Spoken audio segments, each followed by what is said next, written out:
آگرہ میں سفید رنگ کی مشہور عمارت جسے سنگ مرمر سے بنایا گیا تاج محل کہلاتی ہے۔ اسے شاہ جہاں نے تعمیر کرایا جو 5واں مغل شہنشاہ تھا۔ شاہ جہاں سن 1628 سے 1658 تک برِ صغیر پاک و ہند کا حاکم رہا۔ اس نے اپنی پسندیدہ ترین بیوی ممتاز محل کی یاد میں اسے تعمیر کیا۔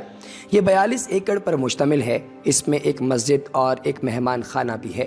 اس کی تعمیر تقریباً 1643 میں مکمل ہوئی، تاہم آئندہ 10 برسوں تک اس پر اضافہ اور مزید کام ہوتا رہا۔ اس وقت اس پر 3 کروڑ 20 لاکھ خرچ ہوئے، جو آج کے حساب سے 50 ارب روپے سے زیادہ کی رقم بنتی ہے۔ دوستو، اس پر 20,000 سے زائد ہنرمندوں نے کام کیا۔ ان کی رہنمائی استاد احمد لاہوری نے کی۔ 1983 میں یونیسکو نے اسے عالمی ورثہ قرار دے دیا۔ دوستو، ممتاز شہنشاہ کی پسندیدہ ملکہ تھیں۔ شہنشاہ جو ہے وہ شاہ جہاں ان کی، اور اپنے دور کے دوران اس نے کئی سفروں کے دوران شہنشاہ کی رفاقت سر انجام دی تھی۔ اس کے علاوہ اس کی ذمہ داریوں کی سر انجام دہی میں اس کی معرفت جو ہے یہ ہمیشہ بہت زیادہ پایا رہتی تھی، اور یہ معاونت ان کی ہمیشہ رہتی تھی۔ وہ رحم دلی اور پارسائی کے لیے کافی زیادہ مشہور تھیں۔ 1629 میں جب ممتاز وفات پا گئی تو شاہ جہاں نے اس کے مقبرے کو ایک شاہکار بنانے کی ٹھان لی، اور اسی کا نتیجہ جو ہے وہ تاج محل کی صورت میں بنا۔ اچھا دوستو، اس نے جب یہ سوچ لیا کہ میں نے اپنی ملکہ کا یہ جو مقبرہ ہے اس کو میں نے ایک شاہکار بنانا ہے، تو تاج محل میں اس نے باغات بنائے جن میں نہریں بہتی ہیں، اور پتھروں سے بنائی گئی دیواروں میں مینار ہیں، اور ایک بڑا دروازہ ہے۔ اس کی اونچائی تقریباً 100 فٹ ہے۔ یہ مقبرہ تقریباً ایک مربع شکل کا حامل ہے جو ایک پلیٹ فارم پر کھڑا ہے۔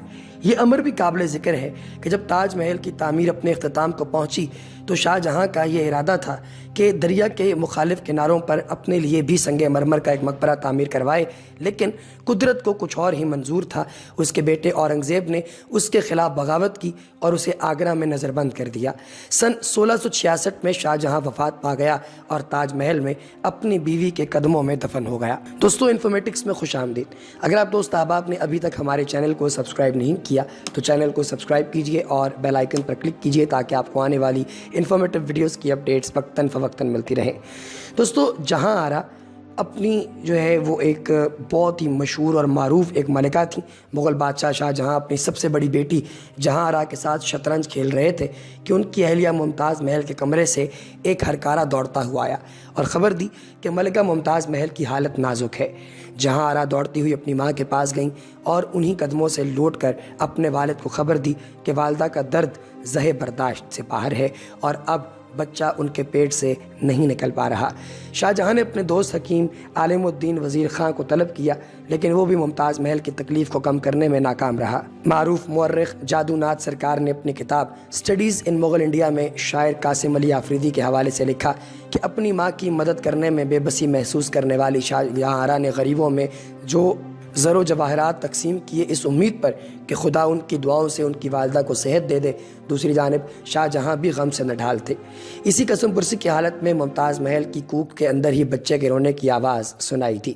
انہوں نے لکھا، یہ عام خیال ہے کہ اگر بچہ پیٹ ہی میں رونے لگے تو ماں کا بچنا محال ہو جاتا ہے۔ ممتاز محل نے شاہ جہاں کو اپنے پاس بلا کر اپنے قصوروں کی معافی مانگی اور اپنی ایک خواہش کا اظہار کیا۔ اس نے کہا کہ اگر ممکن ہو تو اسے پورا کرنے کی کوشش کریں۔ بادشاہ نے قسم کھائی کہ آپ کی ہر خواہش پوری ہوگی۔ ممتاز محل نے کہا کہ میری موت کے بعد آپ ایک ایسا مقبرہ تعمیر کروائیں جو اس دنیا میں ابھی تک تعمیر نہیں کیا گیا ہے۔ جادو ناتھ نے لکھا کہ اس کے فوراً بعد انہوں نے گوہر آرا کو جنم دیا اور خود ابدی نیند سو گئیں۔ بہت سے مورخین نے بعد میں ذکر کیا کہ شاہ جہاں اس صدمے سے کبھی نہیں نکل پائے۔ زید ڈیسائی نے شاہ جہاں نامہ آف عنایت خان میں لکھا ہے کہ شاہ جہاں نے موسیقی چھوڑ دی اور سفید کپڑے پہننے لگے۔ مسلسل رونے کی وجہ سے ان کی آنکھیں کمزور ہو گئیں اور وہ اینک پہننے لگے۔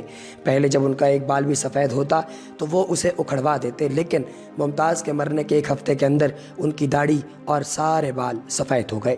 اس کے بعد شاہ جہاں کا اپنی سب سے بڑی بیٹی جہاں آرا اور بیٹے دارالشکوہ پر انحصار اور بڑھ گیا۔ جہاں آرا 2 اپریل 1614 کو پیدا ہوئیں۔